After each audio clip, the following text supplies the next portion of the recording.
Hello and welcome to Factually. I'm Adam Conover. Thank you so much for joining me once again as I talk to an incredible expert about all the amazing things that they know that I don't know and that you might not know. Both of our minds are going to get blown together. We're going to have so much fun. This week, we're talking about language.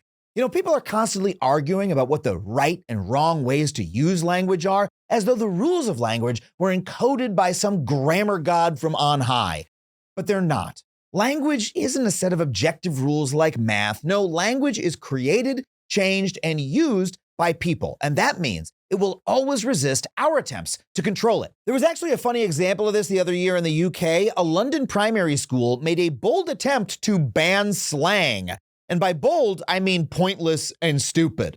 I mean, how are you going to stop teens from beginning sentences with because, like, or basically? This school even tried to ban phrases like, he cut his eyes at me, which, I mean, come on, that's not just slang, that's poetry. That sounds like Shakespeare, man.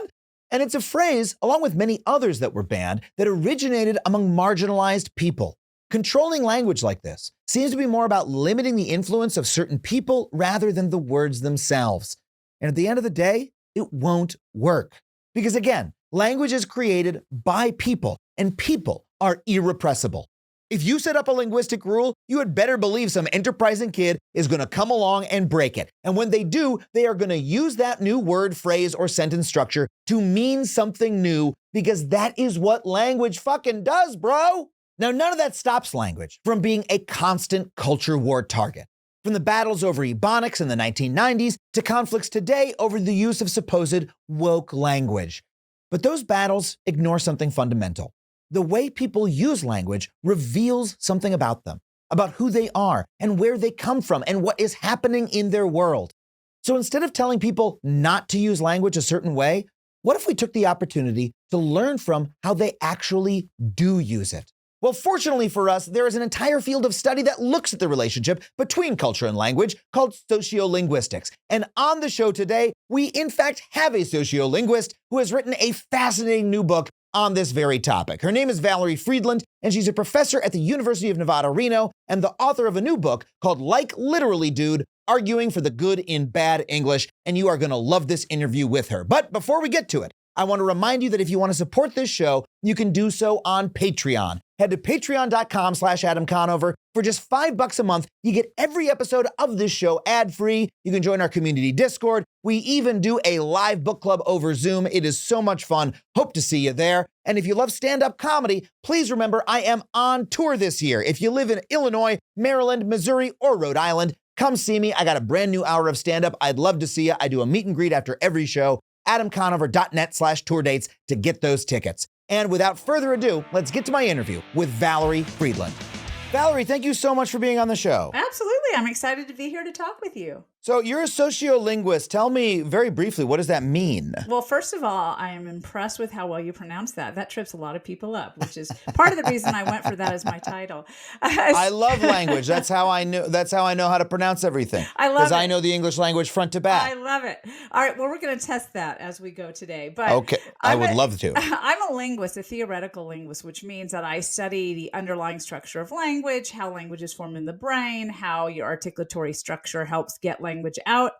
But my particular interest is how social triggers and these underlying linguistic tendencies interact and become language changes and evolve over time. So that's why I'm a sociolinguist. And so give me an example of that. Like, I'm sure your book is full of them, but give me an example of how that social world will affect how language evolves. Oh, absolutely. So I think a really seminal example is just looking at how English has come to be the modern English we speak today versus being German or something more like Icelandic, which hasn't changed much since its Proto-Germanic days, because we all started as a different language. But it's social forces that came into the history of English's development that changed it from a Germanic language, almost 100% Germanic, words stock to a language that has only about 30% Germanic word stock, because we had wars, we had invasions, we had Vikings, we had all sorts of fun stuff, but we also had class, and class plays a huge role in Mm-hmm. shaping language. And during the Middle English period, class was seminal in forming the English that we speak today. So the lower class spoke English and the upper class spoke French. And whenever you have unregulated language change going on without a lot of upward pressure on keeping it standard or codifying it, natural evolutionary processes in language, natural cognitive processes in language take place, and they meet with that social trigger of social class and social standing. And that's really what formed the modern English of today. So that's a really good example of how language triggers that are always there and social triggers that come into play at certain times and places interact and create something new and novel. An example of this interaction with the class that I heard, and I hesitate to repeat it because I worry it's like a just so story that I heard, but maybe you can correct me and tell me if it's real or not, is that the reason we have different words in English or in modern American English at least, for the animal versus the meat that comes from the animal is because of that class distinction. That other languages, they use the same word, or many others they do. But in English, cow versus beef is French because it was and cow is the English because it was the peasants who were dealing with the animal and the lords and ladies who actually ate the meat. And so we ended up with this French descended word. That's a story I heard many decades ago. Is that true? It seems to match the phenomenon you're talking about. It is true. That's a great story. Actually, you can even read about it in Ivanhoe when they talk about the peasants and what they called the food and the nobility and what they called the food. It was very different because English had the words for the animal. So cow and swine, for example, are the English words. But French was the language of nobility and it was the language of the upper class at the time. And so the words that were used when you actually served as a servant, when you served that animal, you used the French word. So cow became le boeuf. And that is exactly why we have that two-faced way to call animals and meat in English today. Well, now you mentioned the idea that, in the absence of a pressure to standardize the language, these evolutionary things will happen. But that's also a big feature of languages, especially, English. I grew up being told there's a right way to speak and a wrong way to speak. I used to say I'm doing good, and my friends would say, Adam, Superman does good, you're doing well. And I was like, fuck off, you're being an asshole, right? We're used to these sort of battles in English. And so in your view, just very broadly, what role does those standardization forces play? I mean, is that a beneficial effect on languages? Is it something that we should leave behind? It seems like a battle that never ends. Well, I think it's actually a fairly new battle, which most people don't realize. What you're talking about is prescriptivism. And we seem to think prescriptivism has been around forever because we learned it. And we remember our parents saying, no, it's not him and you that went to the party. It's he and you that went to the party, or he and I that went to the party. But reality is that language has evolved so much since the Old English period, precisely because there weren't a lot of codification and standardizations that existed in the Middle English period to tell us how to speak. And so it was natural evolutionary processes, natural articulatory forces that led language to where it is today. And it really wasn't until about the 18th century that we had people that were like, wow, I like the way I say this better than the way you say it. So let me write it down. And now everybody's going to say it this way. So these prescriptivist tendencies, these grammar books, these dictionaries really didn't start being written until about 1700. And that's where we get this really strong complaint tradition, starting about that era where you don't do it right, but I do it right and you should do it like me. I think the big question is not whether one opinion is right and one is wrong, but can they coexist? And we understand where these two different beliefs about language stem from and what their purpose might be. So a prescriptivist might say, you should say it this way because, first of all, that's how people in power say it. And if you want to achieve that kind of economic or political power, you should say it this way because that will get you in the door. They might also say that this is tradition and tradition is valuable. So there is some benefit to that kind of speech. A descriptivist or someone who just lets language naturally evolve might say, well, almost everything you say that you think is correct today was wrong at some point in time and is an evolution from some Mm-hmm. previous point. And if we didn't allow language to proceed naturally, then we would still have case markers in English. We would still have grammatical gender in English. We would still have plural marking on every word in English. We would have strong and weak verb classes, none of which do we have today. And our language is no less for it. In fact, we are as expressive and creative and inventive as ever, so that there's nothing wrong with natural evolutionary processes, and they're more authentic to speakers' personalities. My answer would be, I think both are right. There are times and places where prescriptivism might fit. So, for example, in writing, it's probably important to have codification and standardization. And even in more formal Mm. speaking contexts where I'm giving a talk or I'm a CEO of a company and I am in a leadership position and I want to make sure everybody understands me and that I'm a model in some way, that might be an appropriate place for prescriptivist notions.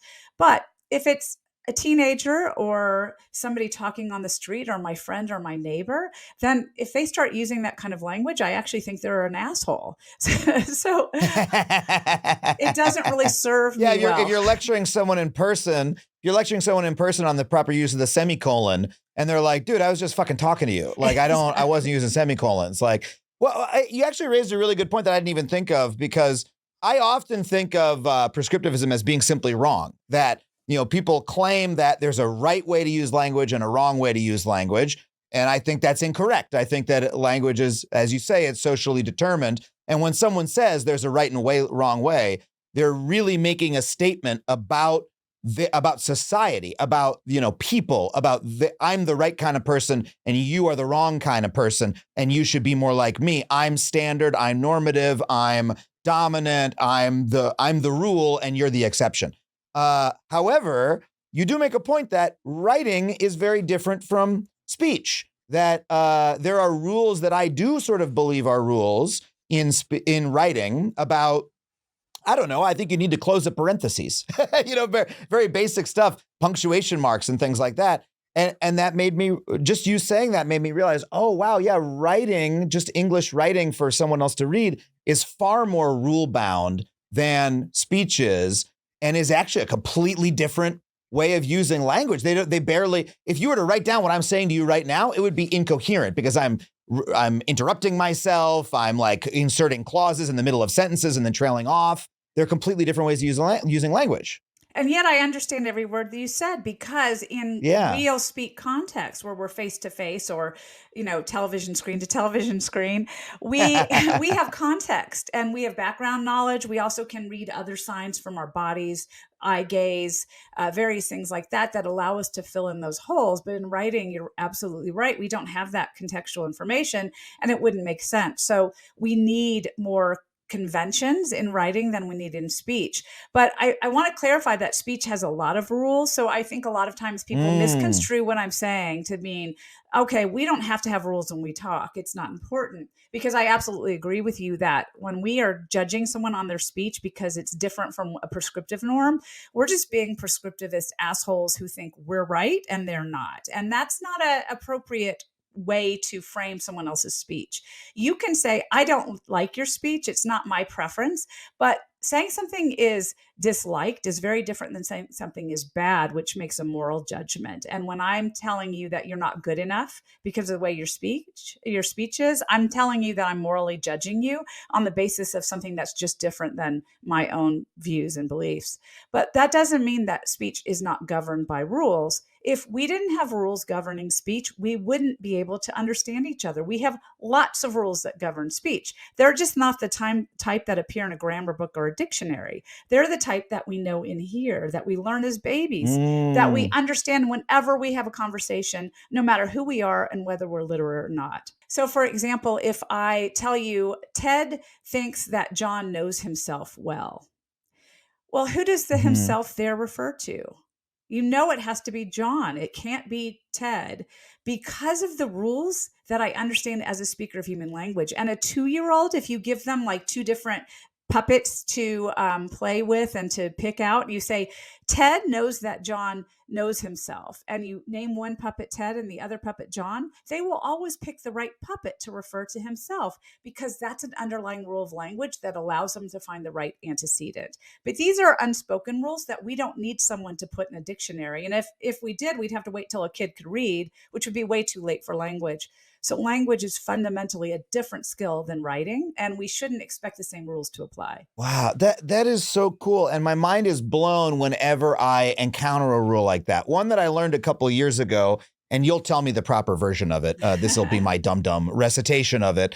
But it's that there's a particular order of modifiers or adjectives in English that if I were to say, the big red scaly British dragon, right? Those words all come in a particular order. If I were to say the scaly red British big dragon, that immediately sounds wrong to me, and it sounds wrong to you too.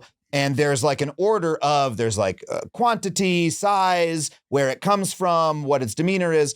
And those all come in a particular order that I intuitively know, despite the fact I was never taught this in school. No one ever sat me down and said, hey, if you're going to apply 8 modifiers in a row to a particular noun, here's the order they have to come in. And yet I know it. So where do rules like that, or the himself one that you described, where do they come from? Are they socially determined? Are they specific to languages, or what?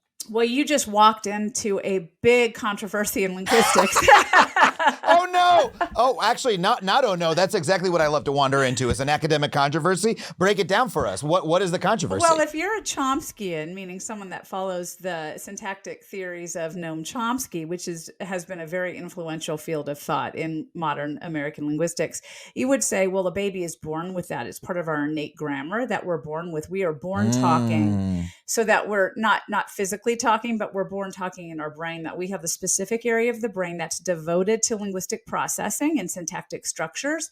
And all it needs is sort of activation or triggering by input from the environment. And once it hits those triggers, certain, little boxes are checked and it develops language, it being the baby. Others are functionalists, and this has become a little more prevalent in American thinking, I think, in modern eras, versus maybe 20 years ago when Chomskyan philosophy was really the only way you would think. And this says that, okay, we are, born with some capacity for language. There do seem to be some fundamental structures that help guide the way that babies' brains process for language, but it's not language exclusive. It's learning exclusive, that brains are made to learn in certain ways, and those ways that it learns, interacting with the way the world is, certain facts about the world, create a knowledge form that is universal. And so I think a good example of this would be when we have case in a language. So for example, I in English is subject case, and him is an object case pronoun, right? So you see that there's different changes in the saying, or I and me, or he and him. What we find is in languages that are subject, verb, object, like English, where the subject goes first, and then you have a verb, and then you have an object, like I saw him. Yeah. Those languages often don't have case, or can lose case without too much difficulty, because the subject and the object are widely separated, and there's a marker in the middle saying, okay, I'm the verb that acts back on the subject and forward on the object. So it has a clear separation between the subject and the object. So it's easy for your brain to process who did what to whom without case marking. Right? That's just a functional fact of the way that sentence is structured.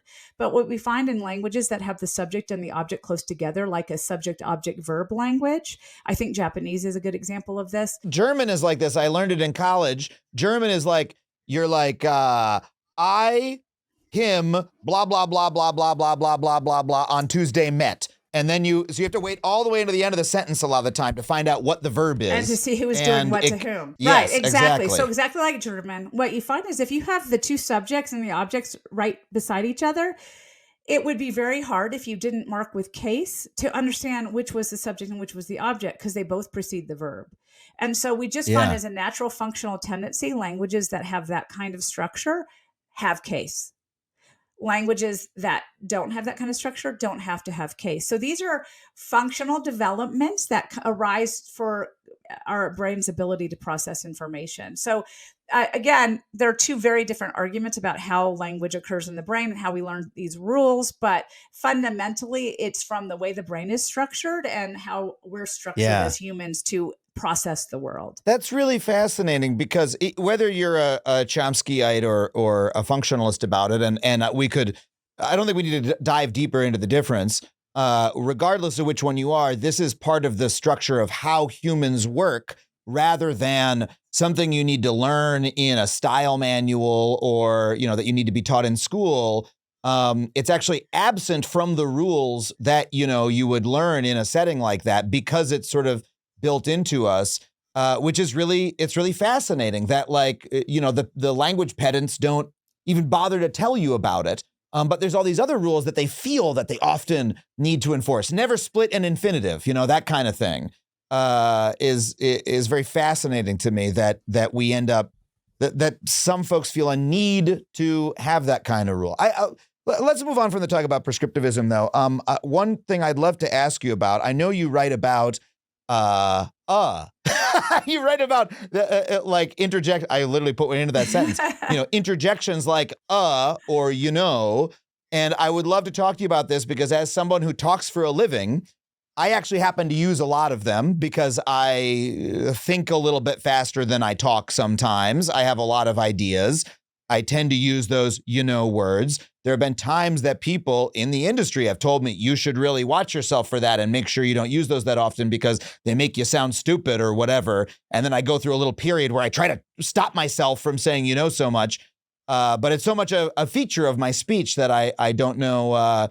I don't know if I'll ever be able to completely eradicate it. So what is your view as a linguist of where those interjections come from and what purpose they have? Well, first I want to apologize because after we talk about them, you're going to hear them every time you say them for the rest of our conversation. So we should have saved this for the end because people are going to hear me do it for the entire rest of the podcast, and it's going to drive them fucking insane. Right, exactly. Like, oh, well, but here once we are. You note Let's it, do you it. can't unhear it once you hear it once and people talk about it. So I apologize in advance to everybody listening. But the nice thing is we shouldn't be so upset about it because those things are doing great work for us. And as you said, you talk for a living. It's different than writing. If I stuck a lot of, and all those things in my writing, then it might be distracting and it might detract from the purpose. But when we're in conversation, our job is not only the strict literal semantic information that I'm trying to transmit. It's also the relationship we have, the ideas we have about it, and also my personal beliefs about what I'm saying, how I came to that knowledge, whether I'm sure about that knowledge or less sure than that knowledge, something called epistemics in linguistics. So all these different things are competing for our ability to phrase them somehow. And so things like, actually, well, so all of those help direct the listener to have certain expectations about what the speaker is intending. And this is actually very helpful as a listener to have someone point out to you how you're supposed to take something, because we all have been in those situations where we say something and it's not quite taken like we intended it. A lot of times, if you don't signpost or provide these conversational cohesion markers, then you increase the tendency of other people to misunderstand where you're headed, your own relationship to what you're saying, or how certain you were about what you're saying. So when I say something such as like, when I use like as a discourse marker, what like communicates in many cases is a subjective sensibility. This idea that what I'm telling you is not precise, but it's sort of the sense that I want you to get from what I'm saying, or I want to use it for emphasis. So for example, if I said, I was waiting like 20 hours for you, dude, what I probably wasn't doing is waiting 20 hours. And I don't intend for you to take it that way. What I'm emphasizing by putting that like in there is that, hey, asshole, you made me wait for a really long time and I'm pissed off about it. Right. So it's communicating that versus saying, I was waiting for 20 hours, which certainly doesn't communicate the same force, the same emphatic force. So all of those little markers are extremely meaningful in our everyday speech. And in fact, if we look at studies that remove those discourse markers like, and like, and well, and so from the speech of subjects, and we have other listeners listen to them and rate them on how sociable they were, how likable they were, those kinds of things. We find that when we remove those discourse markers, people hear that speech as less friendly and more robotic. So we want them in there. So you're just friendlier and not a robot. So isn't that good? That is good, except that I often find that other people in my position, broadcasters, if you watch someone on CNN, you watch a CNN guest, they've likely trained themselves to remove all the uhs from their speech, and it's sort of seen as a mark of professionalism.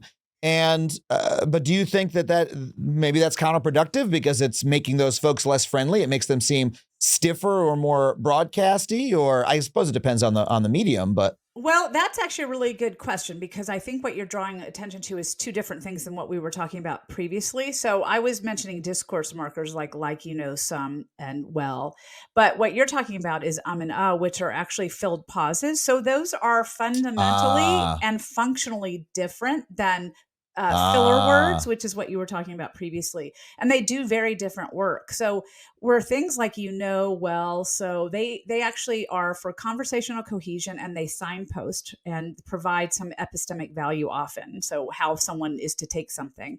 And are actually markers of speech planning, and they don't themselves have any kind of literal meaning that they contribute to what I'm saying, whereas so does and well does. They actually contribute some sort of meaning. And in fact, are usually more likely to occur when someone has not rehearsed what they're going to say, when we're in spontaneous discourse, when we're saying something that's more abstract, more difficult, less familiar. Those kinds of situations will increase the numbers of uhs and ums that we use. So when we're in a context like a CNN expert, and we expect someone to know what they're talking about, and would signal to us that they are not practiced and they are not familiar with what they're saying, and therefore would be taken as a disfavorable sign of their ability to communicate. In conversation, though, I want to know people are working hard to come up with interesting things to say. So if we're in a regular back and forth conversation at a party or at a bar, and you say or a couple of times, what that tells me is that you're actually spending some cognitive effort on coming up with what to say. So in those cases, I don't think there's anything wrong with using them. In a case where I'm giving a public talk, for example, or I'm on television as a host, I would expect it to be more practice, and therefore it would probably be less valuable to use those in those contexts. Oh my God, that's such an incredible breakdown of when it's useful and when it's not, and when we actually might want to remove those words and when we might not want to. And I think a lot of my conversation here, part of what I'm doing in conversations like this with you, I am thinking on my feet, because I'm I'm the interlocutor here. I'm not the expert. I'm asking you questions. I'm trying to be surprised by what you're saying, And so it makes sense for me to be puzzling through my thoughts as I'm talking to you, because that's the sort of conversation I'm trying to have. So in this context, this is a good context for me to go, oh, that's really interesting, Valerie. But if I'm in the opposite context, maybe I'm being interviewed about something I know a lot about, then perhaps it might be better for me to be a little bit more locked and loaded if I'm trying to communicate more expertise. Also, when you're talking about conversational markers like, one that I've heard come up more recently is putting right at the end of a sentence. I find myself doing that in interviews. Actually, sometimes when I am the expert in a context, right now I'm being interviewed a lot about union matters, because I'm in the leadership of my union, and we're in the news a lot lately because we're on strike.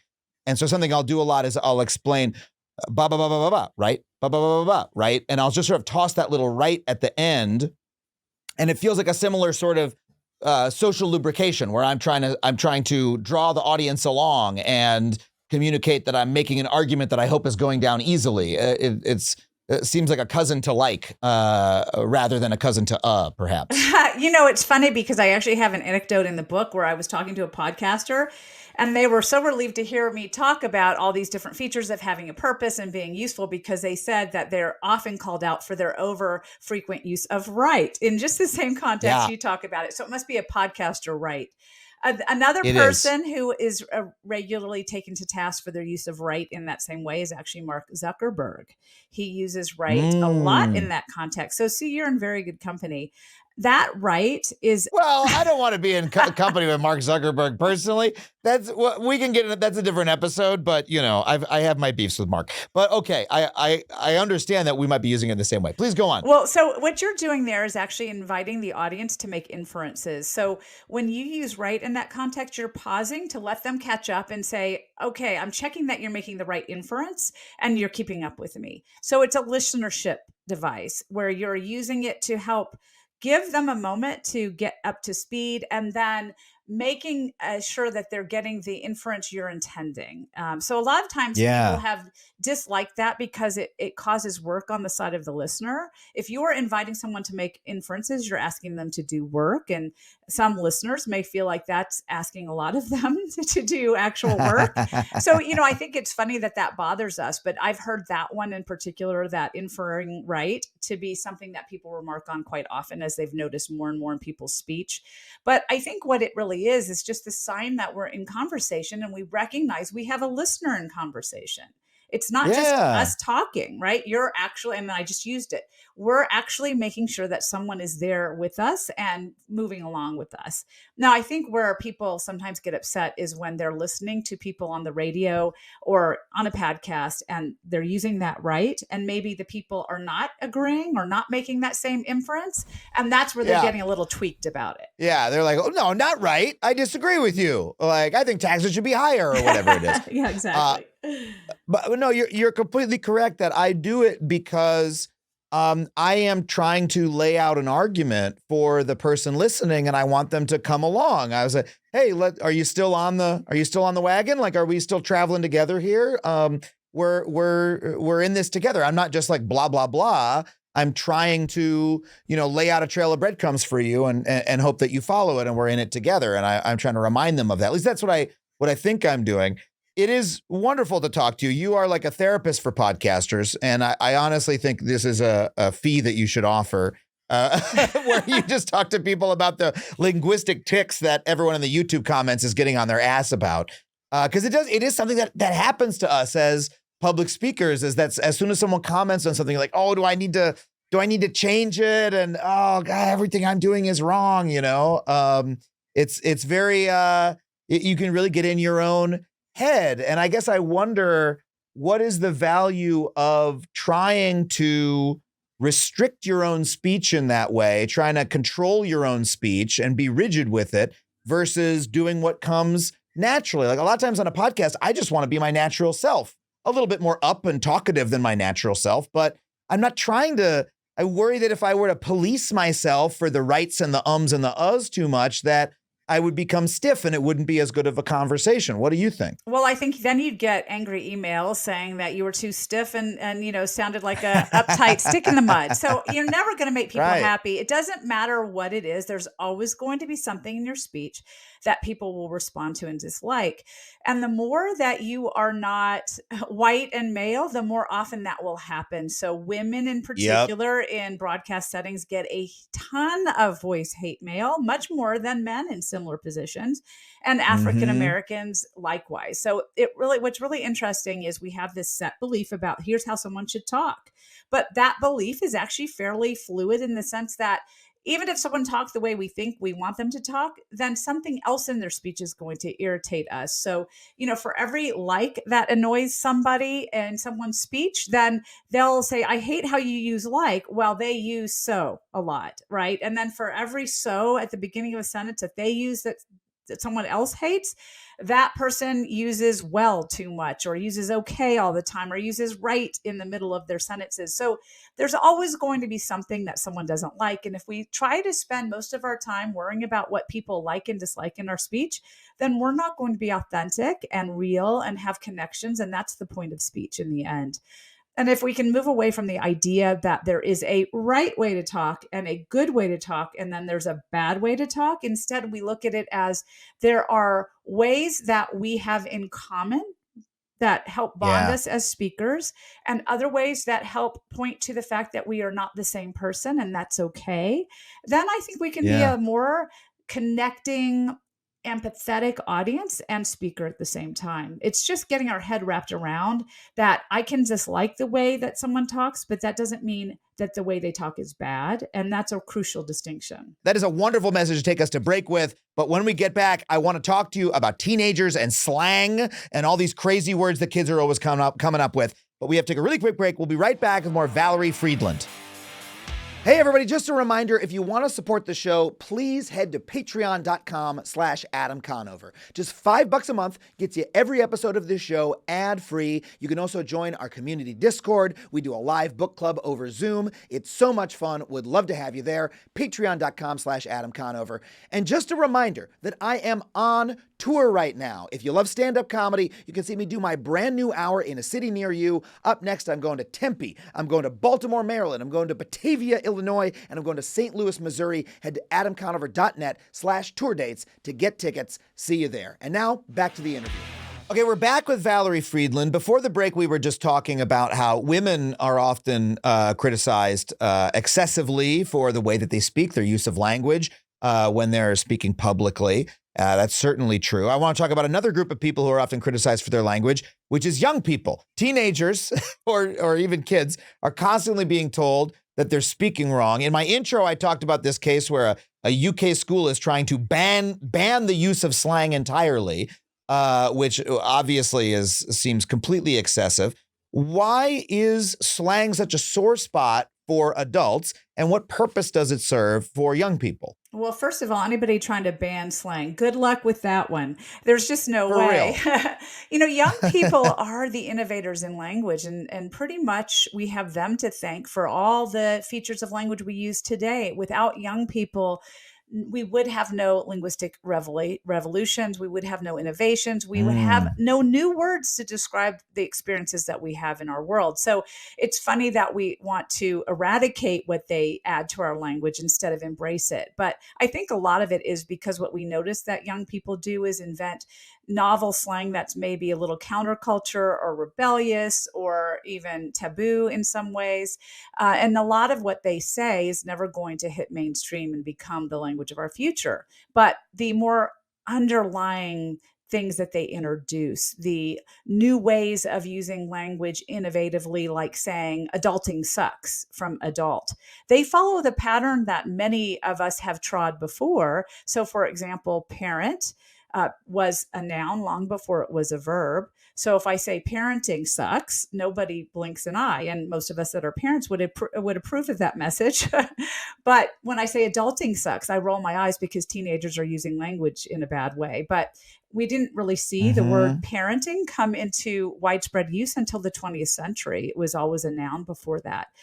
Shakespeare was renowned for using nouns as verbs and verbs as noun. So this is just part of the natural evolution of language, but it's all in the mouths of the young who are more creative and innovative and more free to do creative things with language, that these types of forms come forth. And because they're different than what we say, and because we think we say everything correctly, we judge young people for doing it. A lot of times because they are doing it a little bit to piss us off. I mean, admit it, when you were a teenager, you wanted to piss your parents off. And the first thing you want to do is speak differently than your parents. And that drives a lot of this creativity and innovation. But the thing we forget is that young people also have more neural plasticity than us old folks, which is really unfortunate for us. But they can make much quicker nerve fiber connections. They have more neuroconnectivity, and they also are able to analyze really underlying distributions, really subtle variations in things better than adults can. So that primes them for linguistic innovation because they notice these low-lying tendencies at a rate much higher than old people do. So then the problem is they start to use it, and it's different than what we say, and then we hate it. So that's really the cycle of language change. This is just they have a special ability as young people that we have lost, and we're angry about it. It's like when you see, right. When you're, look, I cannot ski. I'm so bad at it. And now I also would never do it because I am too worried about my joints at this point in my life. I'm not going to take that risk with my body. And when I see a 5-year-old on skis or a 4-year-old on skis, and you see them and you're like, man, when they fall down, they don't even feel it. They bounce. and I resent them for that Well, because they have yes. this ability of youth that I have lost.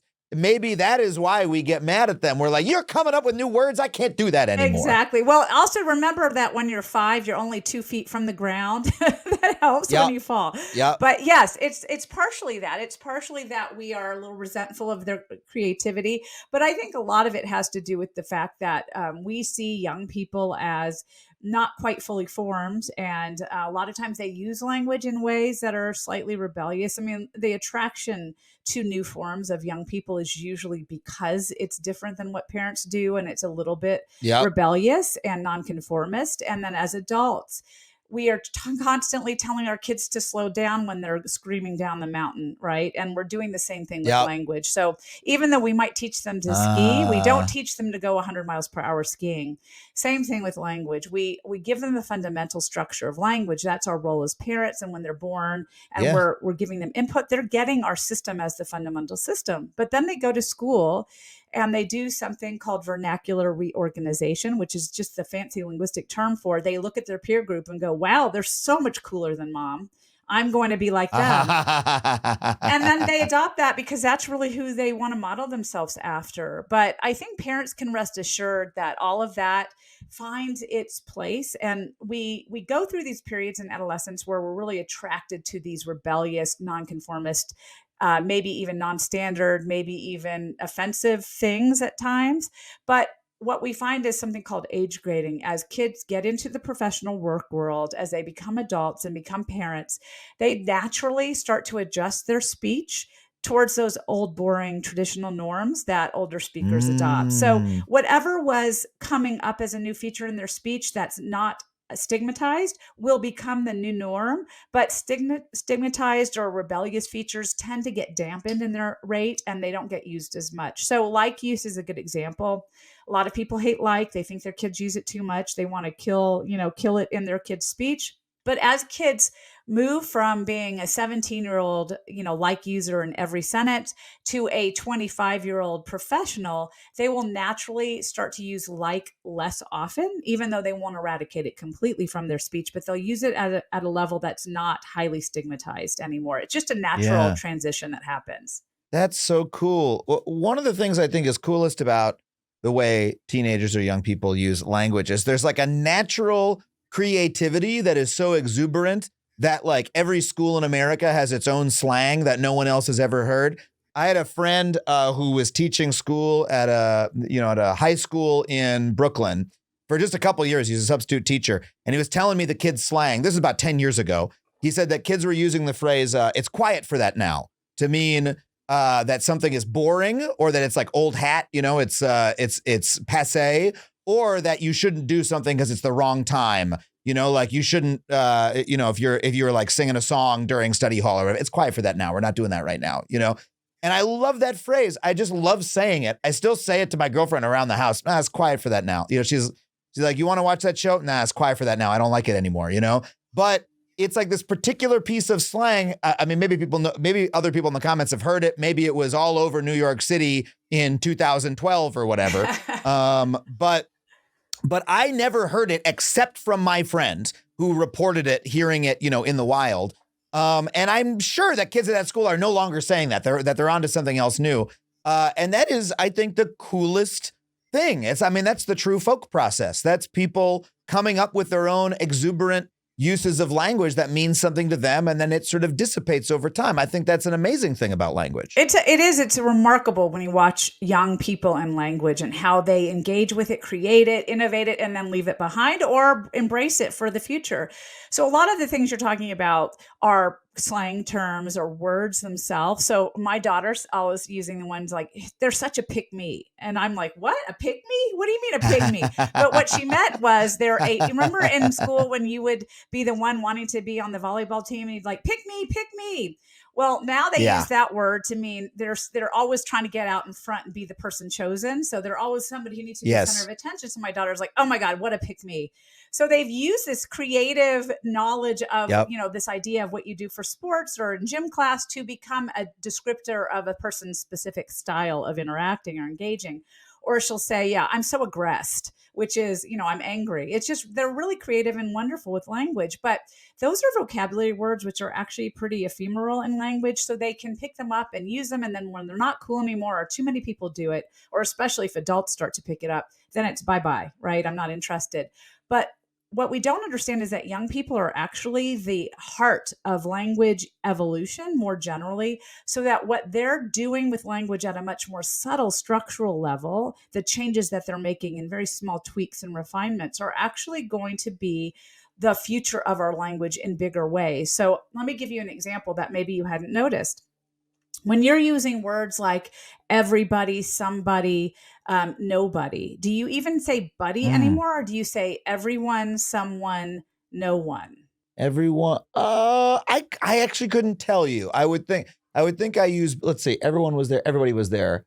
I'm not sure which I'd use more often, to be honest. I'm sorry to not have a good answer. Well, you probably know it's actually not surprising because people are not very reflective on that, right? You don't think about, am I saying everybody or no one? And that's how language change happens, where one form starts to be used more often by people that are somehow cooler or hipper or better than you in some way socially, often in adolescence. And what seems to be happening is buddy is being replaced by one, especially among younger speakers. You see very few younger speakers say everybody, somebody, nobody. In fact, almost all of them say everyone, someone, no one. Now that's a much more underlying structural change. It's not a slang word. It's not a vocabulary word.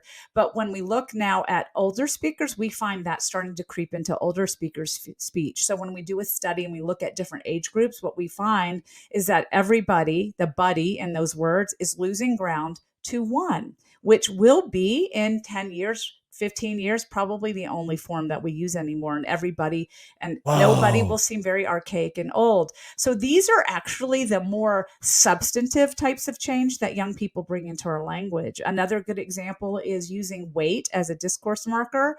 So I might, if you're, somewhere and I need to go get something, I might say, could you wait 5 minutes? Meaning physically stand for some time to wait for me. But what we find now is people are saying, wait, I don't think so. Where they're actually using wait as a discourse marker, which doesn't really mean wait any particular amount of time. When I say wait, I don't think so. I'm not telling you to physically stop and wait for me. What I'm saying is a metaphorical pausing. I'm taking a metaphorical pause here. What we find is that's also a new change coming in. Young people say wait a lot more than older speakers who don't say wait. They say wait a minute. And so it went from no discourse marker, where wait was only used as a main verb that actually meant pausing, to wait a minute used by older speakers to mean metaphorical pausing, to now younger speakers that only say wait, not wait a minute. And what we find is when we look 50 years ago, when we start to study that change, not only was it young speakers, it was lower class young speakers. And lower class and young are the magic sauce to language change. And that seems to then suggest that will be what we say going forward, that wait a minute is gone the way of the dodo, and wait will be the new discourse marker. So these are really cool things that we don't even realize we're doing. And then they work their way into our language because young people started them. Yeah.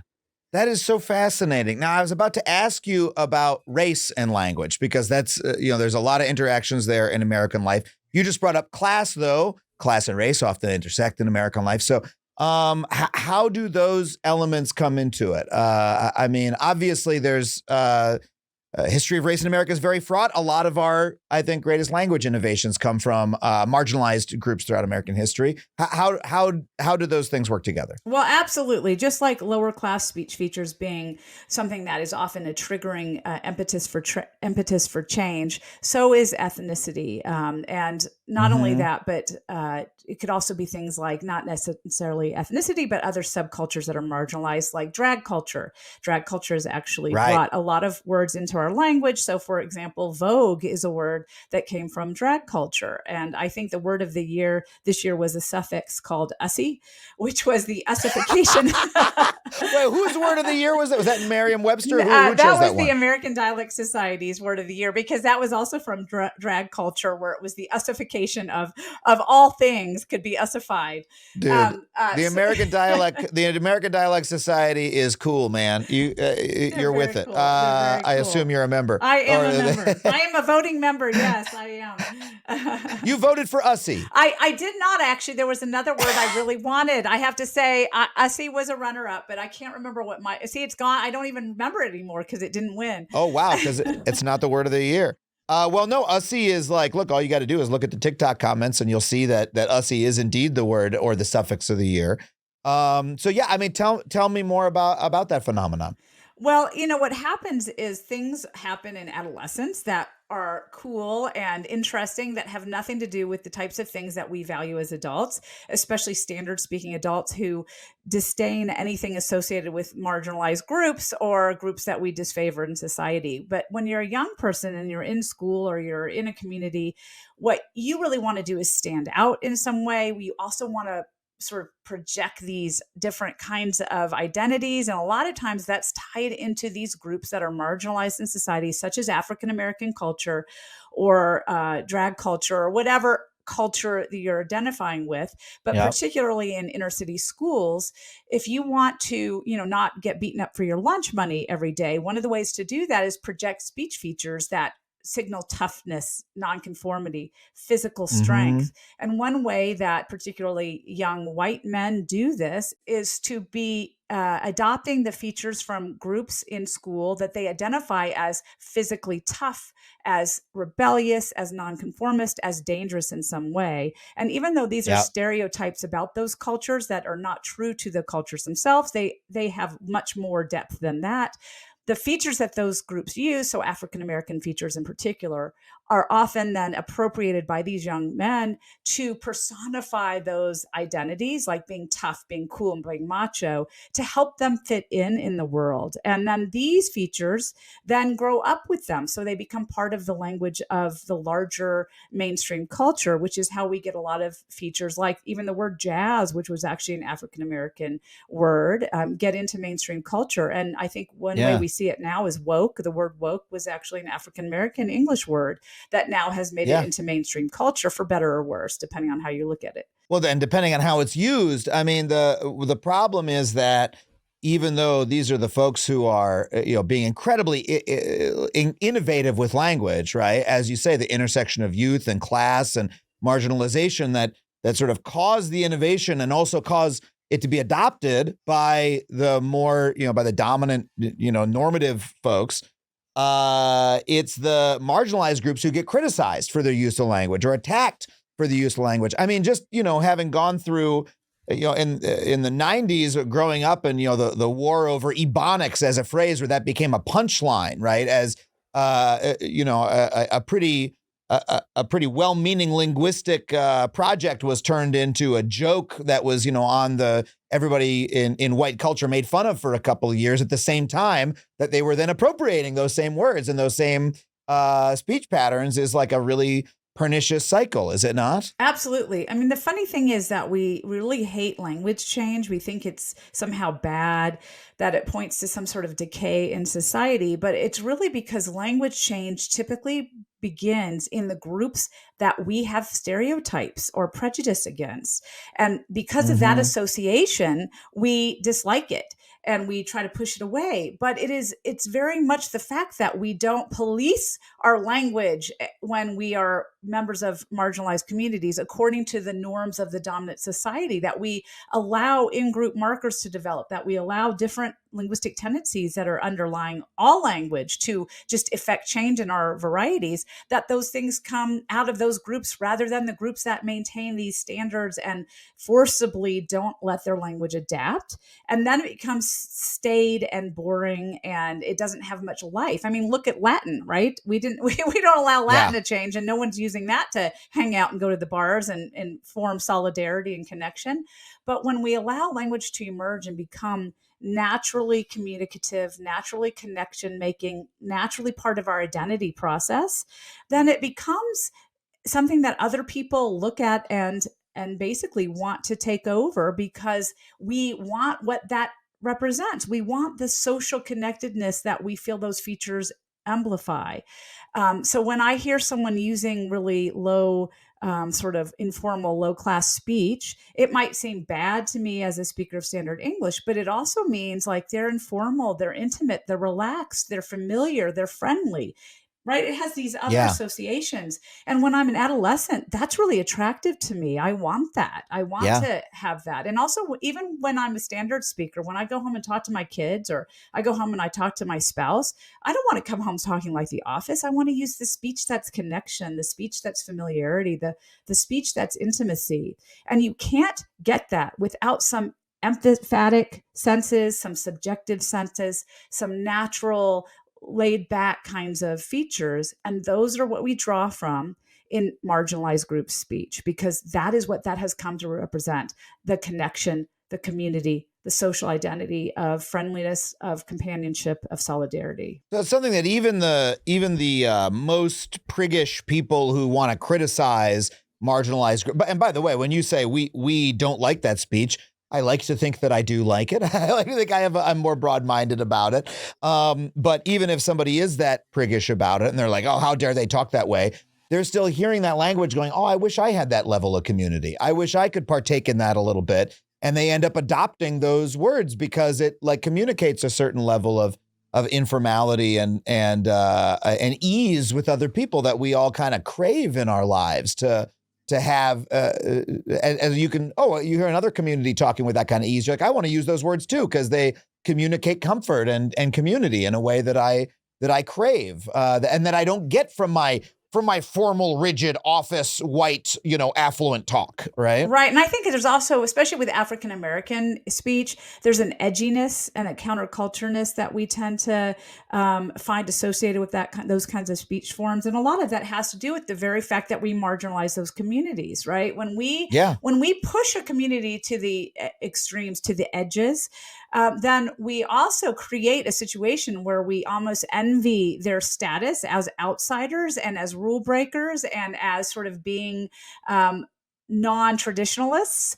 And even though they didn't ask for that role, and often they have traditions of their own, from the perspective of the dominant group, that's the kinds of qualities that get put on their features of speech, put on their styles of dress, put on cultural things that they have associated with them. Music. And then, right. Yep. And so then that becomes enviable because it seems cool and edgy and chill and laid back and whatever qualities, edgy and even gangster, right? I think a lot of young male speakers are attracted to that kind of dangerous, rebellious sort of sense that it has. And that's really something we put on it because we pushed it to the outside. But then by doing that, we want to bring it back in and make it part of our speech so that we can get those qualities that now those speakers have when they're used by members of that community. So it's this really interesting cycle of pushing out, pulling in, pushing out, pulling in.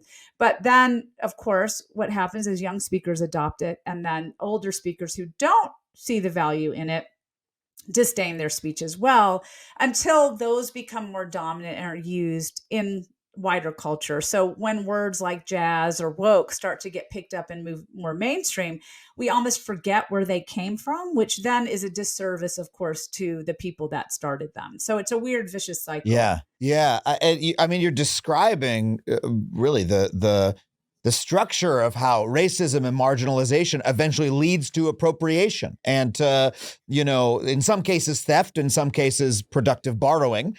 But it's you're just describing the entire problem of American culture and race, and it just through linguistics. And it really goes to prove the point that you learn so much about people and the structure of a society through language, which sort of, it gets to my point that I made in the intro to this episode, that we waste so much time criticizing the speech of others, whether that's marginalized groups or each other or ourselves, when we could be learning from that speech. We could be understanding, oh, wait, this says something about the speaker, about the structure of our society, that we use language in this way, does it not? Absolutely. And I think, if we think back to the history of English, one great example of us doing this, and now it's so assimilated into our language that we don't even remember that we did it, is how many of the words that we use in modern English, and even our pronouns, for example, come from the Vikings, who were definitely not looked upon favorably when they were pillaging in the 8th and 9th centuries. But a lot of the words that we have, so for example, the pronoun they and them. Those are Norse. Yeah. Those are Norse words. Words like window and sister and skirt.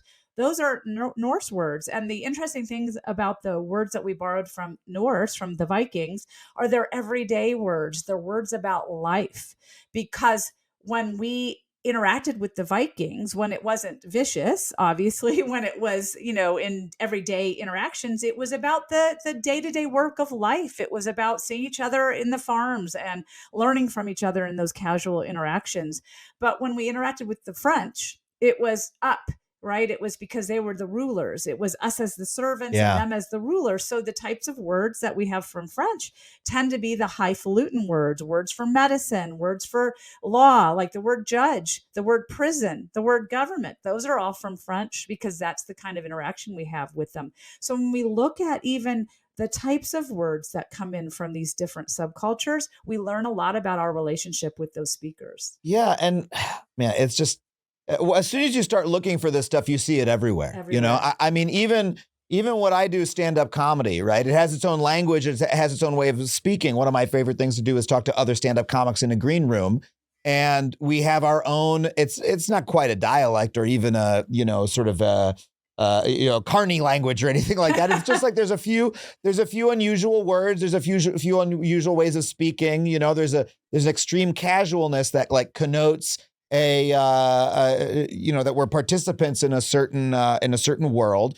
And some of those words, but not all, have made their way into the broader language. George Carlin famously did a bit about how you kill, you crush, right? If you did well, and you die if you bomb, right? There's all these words about violence. But it's like this is happening in a million subcultures around the world at every single moment. And it's such a beautiful thing about language. And all we can really do is hope to describe it and use it to understand each other rather than make rules around it, I think. I don't know. Absolutely. And I think once you start unraveling that thread, it's so cool where it leads, because you have these ideas about language that are formed from this weird thing you do in school, right? You go to grammar class, and that's really your only knowledge of language. If you think about what have I learned about language in my lifetime, it is simply, I have learned that there are nouns and there are verbs and how I'm supposed to string them in a sentence, and that I'm not supposed to end my sentences with prepositions or split my infinitives, because I learned this thing in grammar class from the time I was 5 to the time I'm, 25, or whenever you finish graduate school or whatever you're doing. But we never learn about language as a system. We never learn about language as a science. We never learn about language as a history. But all of those things are what brought language to where it is today. They're so much embedded in the culture of language, in the science of language, that we could really learn from. And that's what I was trying to do with my book. I'm trying to bring that history and that background and that science out so that people can understand why we say the things we do. Where does like come from? Well, like's 300 years old. So it's pretty cool that we still use it today. And it's not new. It's not American. It's actually British. So, these really cool little threads that once you untangle them, it opens this whole new way of looking at language. It's very, very cool. Amazing. Valerie, it's been so incredible talking to you. Tell us once again the name of the book and where people can get it. Sure. The name of the book is Like Literally Dude, Arguing for the Good in Bad English. And you can buy it wherever books are sold, Amazon or your local bookstore. That's my preference. If you want to go give them some money and some book sales, that would be great. But anywhere books are sold, you can find it. And of course, if you want to buy it through our special bookshop, you can get it at factuallypod.com/books. Factuallypod.com/books. You'll be supporting not just this show, but also your local bookstore as well, if you buy it from there. Valerie, we didn't even get to talk about Dude. I'm afraid that people will have to buy the book in order to learn about it. Dude. Well, Dude, I can't believe it. Thank you so much for being here, Valerie. I hope you'll come back again and talk to us about this again sometime. I would love to. And I think I can only end it by saying later, dude. Later, dude. Well, thank you once again to Valerie for coming on the show. Once again, the URL to pick up her book is factuallypod.com/books. And if you want to support this show, you can join our community at patreon.com/Adam Conover. I want to thank everybody who supports this show at the $15 a month level in particular. Our recent $15 a month subscribers include The Spicy, Nick Frazier, Transient Astronomer, Ken Rower, Rebecca Bahia, and Andy Smith. Thank you so much. Some novel uses of language in that list of usernames as well. I want to thank our producers, Sam Roudman and Tony Wilson, everybody at Headgum for helping make this show possible. You can find me online at Adam Conover, wherever you get your social media, or adamconover.net. You can also get my tour dates on that very website. We'll see you next week. Thank you so much for listening. Catch us back next week on Factually. That was a Headgum podcast.